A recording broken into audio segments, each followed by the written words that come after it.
Hey guys, what's going on? Love Them Knives channel, LTK here, and we have the Spyderco Shaman for your pleasure, your viewing pleasure.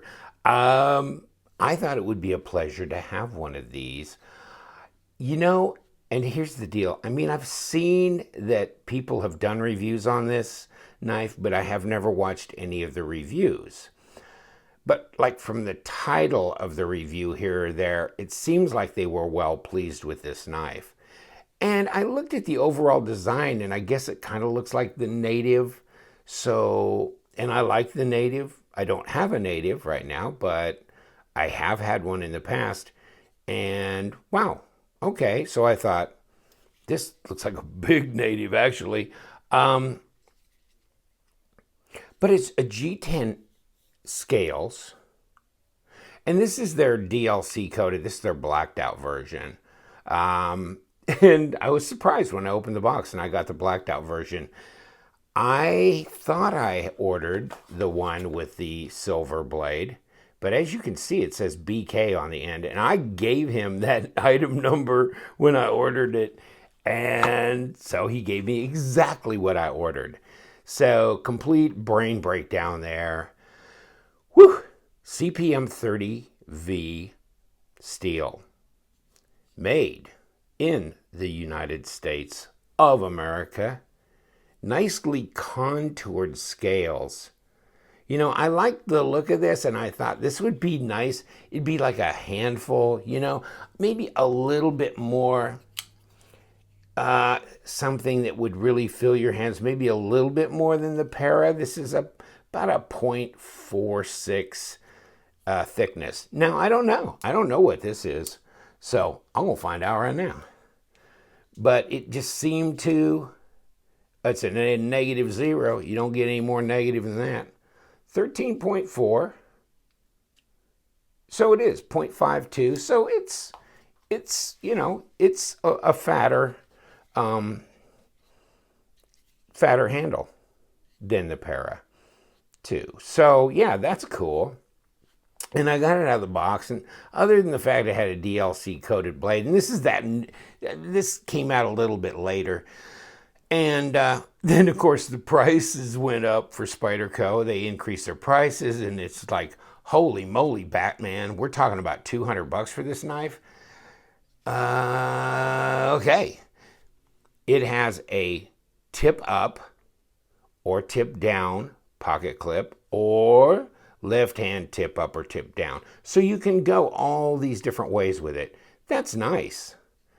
You have a backspacer. That's nice. I kind of like that. It kind of gives it a little bit of a finishing touch to it. And it's got, you know, stainless steel liners in here. Of course, you have to have it for the compression lock. There's your lock up there. And they are weight relieved or skeletonized, whatever you want to call them. And they are set into the scales. Okay, so they're, you know, they're not like outward where you can see them on the exterior of the knife. And I'm looking for something that might, well, like these liners are obviously visible on the exterior, but that kind of thing. In any case, yeah. So, still feels like it's got some guts to it, though. It does feel substantial. I figured it might be a little lighter than that. So let's take it to the scales. Let's see what it weighs. I mean, it's supposed to be 5 point something, 5.24 ounces. So let's see how she comes in. Wow, that's really close, isn't it? Okay. Grams, 100 and basically 147. So, okay. Yeah. And how does she compare with the Para 2? Should be about almost the same size. Looks a little smaller in this aspect ratio. But actually, this blade is supposed to be 3.6. This one's 3.5 at best. I mean, just, you know, rounding it off, because I'd say it's a little under 3.5. So this is actually bigger blade, and bigger overall. Bigger blade and bigger overall. So 3.6, but the cutting area here is 3.12 of an inch.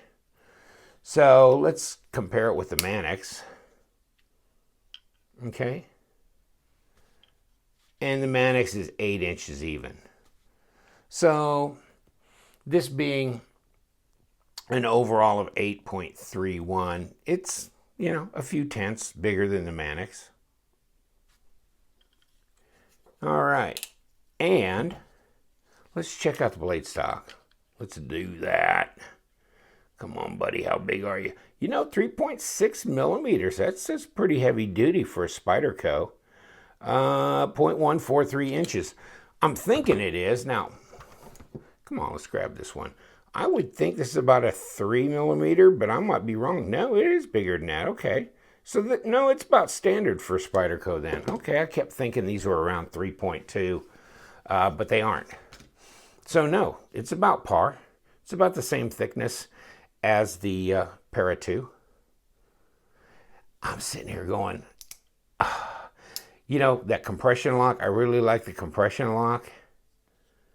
But let me ask you something. If you have one of these knives, maybe chime in and tell me, have I completely lost my mind? Or, you know, give me your aspect on this. You know, you can break this thing loose with the compression lock like that and then fold it back up. But if you're trying to flip it all the way closed, is your finger getting hit by this thing that pops up through? See? Right here?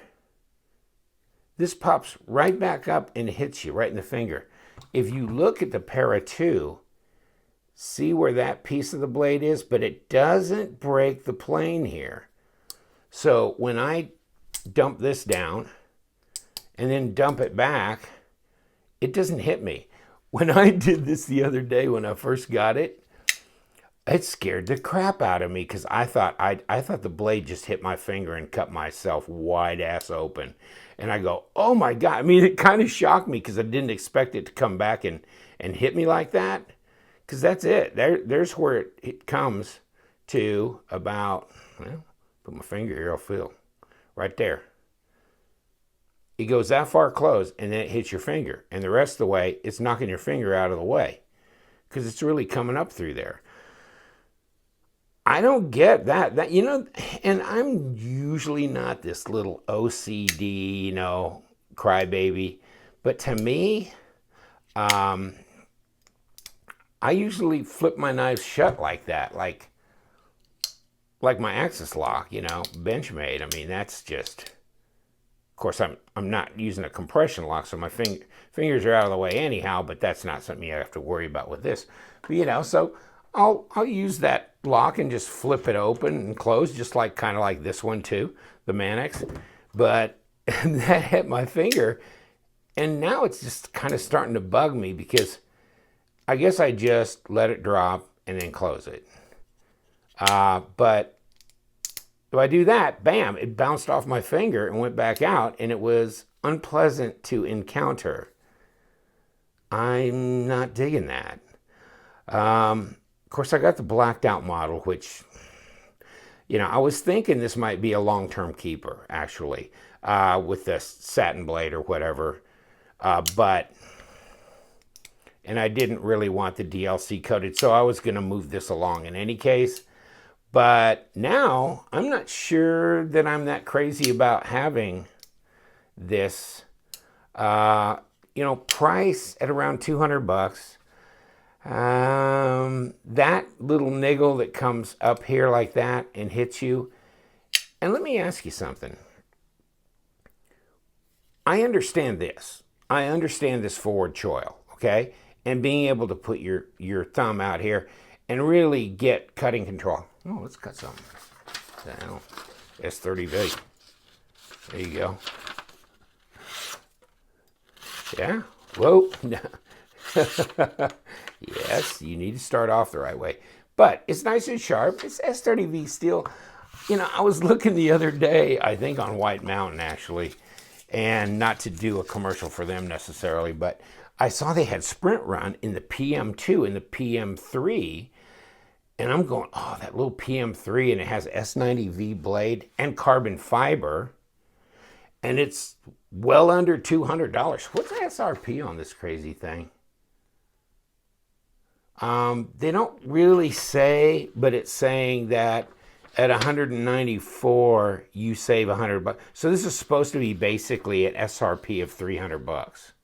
I guess if you go to Blade HQ or something, they'll give you the SRP and then what they're selling it for, but they're selling it for the same. And I'm sitting there going, I don't know about S30V and G10 for an SRP of $300 and or just an out front layout of $200. Yeah, I like the design. It's easy to deploy.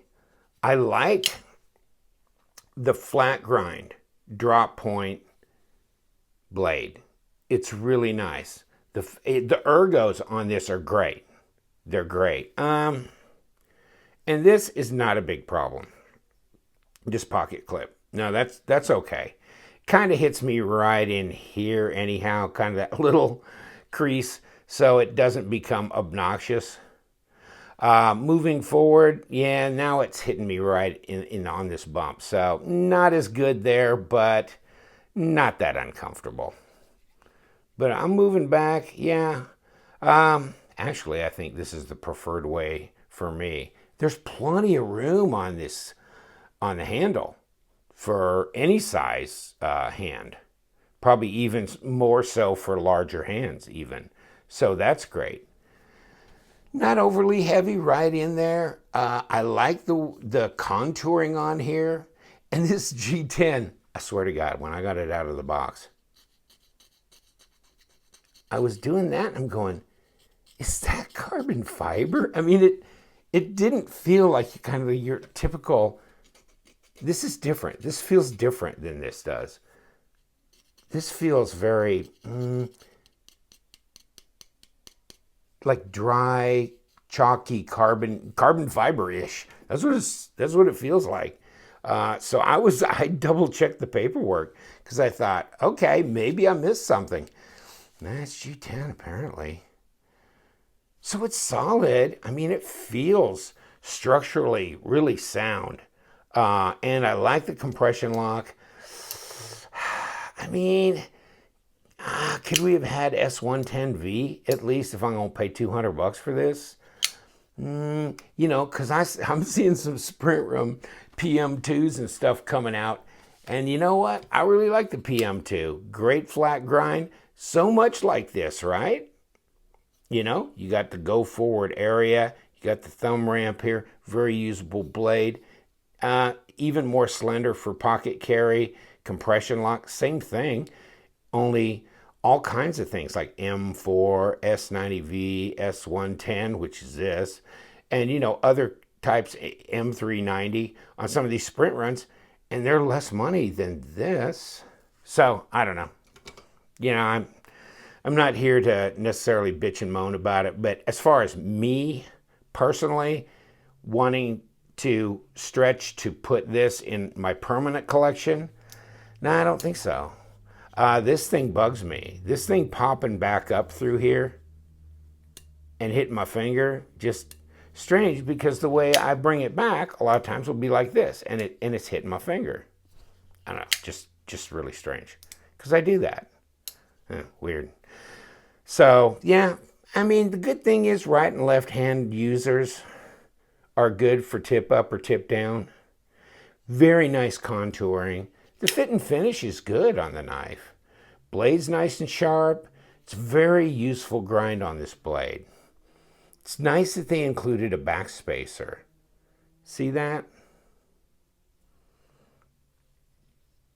And I don't, did I show you what the sharpening length was? I know we talked about 3.1. So it's 8 centimeters, which is, you know, down here is about just right at, you know, 3 1/8. Not quite 3 1/4. I think I got to this tip comes back a little bit when I get that. But in any case, as opposed to a, 3 5/8 overall and 8 1/8. So it's right there with the Para 2. The Para 2 is 8 1/4, so just an eighth shorter overall, but a longer blade, that kind of thing. In any case, yeah, I mean the silver blade, yeah, and if it was like 125, 130 bucks, you know what? I think that would be all it'd take. And just one more thing. This thing here, am I missing something? Is there a specific reason for this? And I just started noticing, yeah, I mean, really the Para has it too. And really, the Manix has this little dip down here too. Now, you can do a forward choil without that. You can do that, right? So why don't you do this? And you don't have to do this extra material here. You could bring this back further. I don't know. I mean, I'm just saying, because I don't need this chunk hanging down here to protect my fingers. I can go forward on this. That's fine. I don't need an extra structure up here to protect my fingers when I go forward. So, I mean, I understand that, but I don't appreciate this. I'm not, apparently I'm not in tune with knife manufacturing, knife design, structure of blades and stuff, because I'm not getting this. And I think people who want to sharpen a knife and they want a choil will like this a lot more than they're going to like this. This ain't working for that. Or this ain't. Or this ain't. You understand what I'm saying? Yeah, I don't know. Benchmade. Okay, there you go. Not a problem. I don't know. Just strange. It's the bitch and moan show. I used to love every knife, and now I'm getting picky in my old age. Grumpy, I guess. But yeah, this thing popping up through here, that kind of kills it for me, because I don't understand why I need this structure here. I sure don't need it to slam into my finger every time I try and close the blade. And I'm not needing it that much for protection and going forward. I can cut things like this. Or I can even come forward and I don't need this. I don't. I promise you. In any case, I don't know, I could Spidey flick it. Oh, hold on. Maybe I might have to keep this. Maybe I might have to change my mind. I could Spidey flick it. Hell, I look like a stud now, especially with the ninja style, all blacked out shaman, right? Okay, I'm busting your butt. But yeah, I thought I'd feel it more than I was going to feel it, but I don't feel it as much as I thought. And if you wanted to go through all this, compression lock, thumb hole opener, blah, blah, blah, handle thickness, yeah, we got you on that. Length, yeah. Flat grind, drop point, S30V, all that stuff, all day long. Flanny, are you going to show up in any of my things now? Thank you, God. Oh, buddy, you're tough. You're a tough living dude. Look at that. Chip out of here, chip off his sleeve, chip off the shoulder, right? Just a chip off the shoulder. Yeah, he took a tumble on the floor. My wife was sweeping him up off the counter to move a bunch of stuff, and he went flying on the hard tile floor. Dude, battle wounds, battle scars. Thank you so much for joining us. Hey, I appreciate it. And don't shoot. Please don't shoot me. It's just my opinion. It'll be okay. The sun will come up. The world will be in the right place. Because you know what we do around here? We love them knives, so stay sharp.